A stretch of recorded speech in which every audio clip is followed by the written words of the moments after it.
From the heart of the city to the stories shaping our streets, this is where truth meets culture, and voices are finally heard, covering breaking news, exclusive interviews, and the moments that matter most, bringing you closer to the people, the power, and the pulse of the community. This isn't just news, this is real life, unfolding in real time. You're now watching KJS News and Entertainment, hosted by Kario Jackson Savage, alongside Daniel Harrelson, Pearson, and Rayven Deluca, all brought to you under the direction of our producer, Jezuri Morrison. Stay locked in. So today, we're here live. We are here with the mayor-elect, Mecca, and we have been policing the streets for the last couple of days, getting out in the neighborhoods and kind of, getting inquiries, asking the people what they would like to see in their next future mayor. And we have a few questions and stuff that that the people would like to know. But first and foremost, we just would like for you to introduce yourself to the people and let them know who you are if they don't already. Absolutely. My name is Mecca Indica, um, and I'm sure a lot of you people have came in contact with me. I am a district attorney for the DOJ, and I work alongside of PD. Um, I am also an English teacher at the high school, and I also work with the EMS, getting my certificate to be a OBGYN. So I try to stay frequent in the community. And that's another thing I want to bring to a point is the community. This is the reason why I'm doing this. I'm doing this for you guys. I hear a lot of you guys. I see a lot of you guys. And I feel like you guys need someone to stand up for you and say what they going and not just say, but also move for you. I'm glad to hear that you're planning on being for the people. I really believe that's what Chicago needs. If you were to win, what's the first move you're making in your first 72 hours to stop the violence in the city? The first thing that I would do if I am elected mayor tonight, let's say hypothetically that happens, that means I would have already had my event that I plan on doing next week, which is to help some of the locals get registration, proper training, and licensing their firearms the correct way. I want to make sure that when those people have the proper licensing, that the proper protocols and proper steps happen to where if they need to fire their firearms, that they do it rightfully, correctly, and safely. We would then go back and take a serious turn and a look into a lot of these shooting cases. A lot of the times it has to start from the inside, not necessarily the outside. When people see that due justice is being taken place, then they kind of follow. And I feel like that's one thing that the city is missing is a leader. No one to lead them in the right area or direction to avoid these situations from happening, such as mindless and idle shootings. All right. So, speaking of that, Chicago has deployed a crime suppression unit in high-risk areas. How do you feel about that, and would you fully support them? I've worked with this unit that you speak of.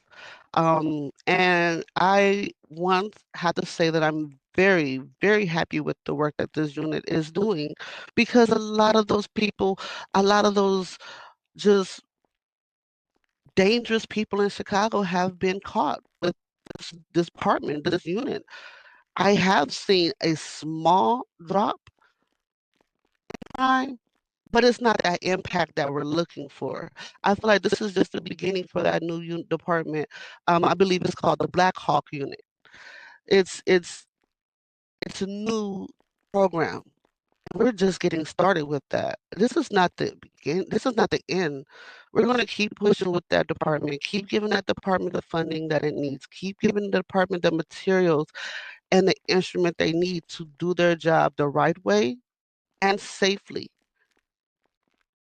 Absolutely. That is a wonderful thing. So you have actually worked side by side with those guys. So you're familiar with how they do things and how their policies are. So if complaints come in about aggressive policing, are you backing your officers or are you telling them to back off a bit? I'm going to back the evidence. I'm going to back the proof. I'm going to back the body cams, the evidence, the situation at hand. A lot of this comes back to taking accountability. You have to be accountable for your actions. You have to be accountable for the things that you do.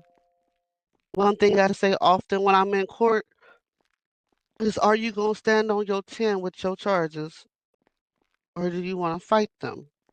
It's about time that people are made and are forced into a predicament and situation that they have to take accountability for their actions and stand on 10 about their stuff.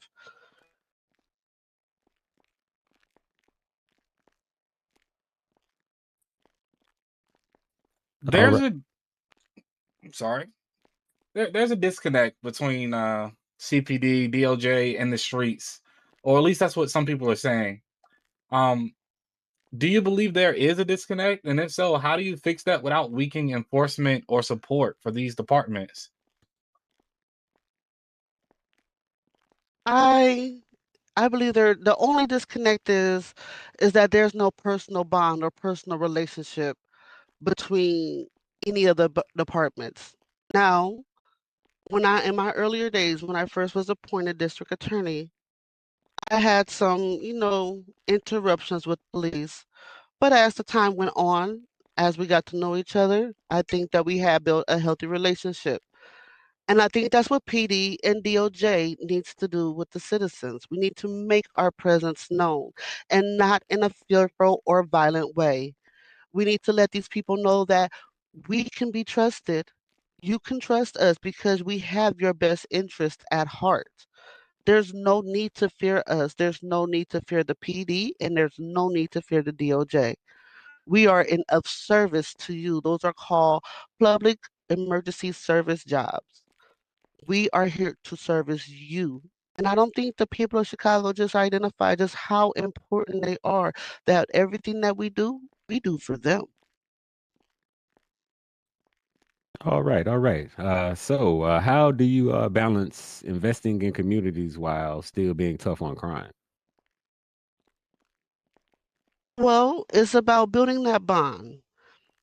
When you were growing up and you were in school, you every year you went to a new grade, right? But you didn't always have the same teacher. So that means you have to build a new relationship with that person, a new bond and a new understanding. Now, sure, butt heads might happen. Sure, there may be difference of opinions, but all of that takes time to grow, to prosper. By the end of the school year, you and that teacher may be great friends. You may have actually learned something from that class. You don't know unless you actually make the work to make it happen. So let's make it work. Let's do these community events. Let's do car washes and water gun fights. Let's get out there and meet the community that we are here to protect. Okay. Love. Your opponent supporters are saying that you may not be the right person for this job. Do you feel like they misunderstood you or your platform? Is there something you want to clear up with the people? I believe that they probably did misunderstand me and my platform. I'm pretty sure they probably misunderstood my family, my children, my grandchildren. And it's more of see it and judge it instead of knowing and learning. I want to let the people of Chicago know I'm here for you guys. I want to see you guys thrive. I want you guys to all have your best opportunity. I don't choose to be mayor just because I want clout. I don't care about clout.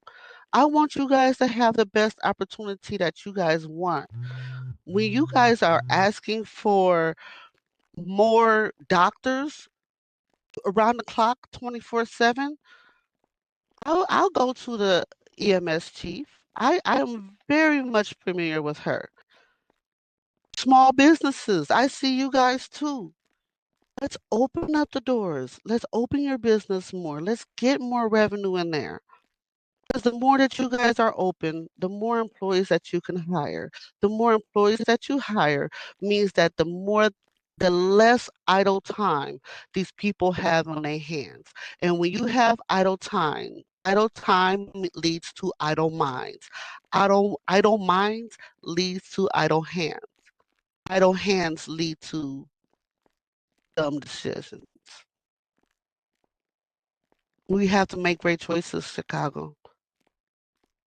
Absolutely, absolutely. So, as a leader, we all have our strong points and we have our flaws. So, you as a leader, what's your biggest flaw, or is there even a flaw? I believe I do have flaws. I am not perfect by far. I am not. I have a very rambunctious family. I have friends that's rambunctious. I am not perfect at all. So yes, I'm flawed. I feel like my biggest flaw is also my greatest asset as well. And that's my heart. I care. I care a lot. I will give the last dollar I have if you tell me that you needed something to eat. I would do that for you because I care. And that's what Chicago needs is someone who actually cares, someone who sees them, someone who recognizes them, identify with their struggles, identify with what's going on with them, who's actually lived it. A lot of the families that moved onto the family block when I first came in here, those families are gone. They done moved into the hills and moved into Mirror Park over there.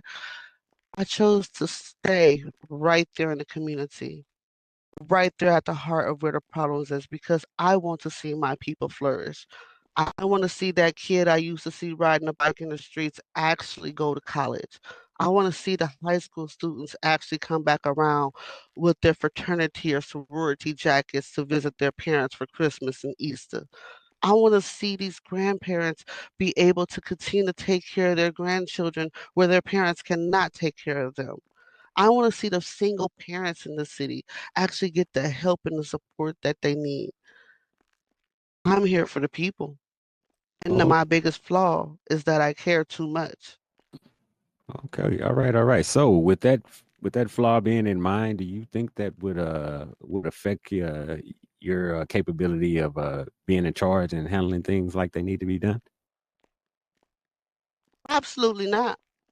Because I think that's the biggest problem here. People feel like no one cares about them. People feel like, well, if they don't care, why should I care? But guess what? The future mayor of Chicago cares about you and wants to see you be the best version of yourself. And if I will do anything in my power to help you get there.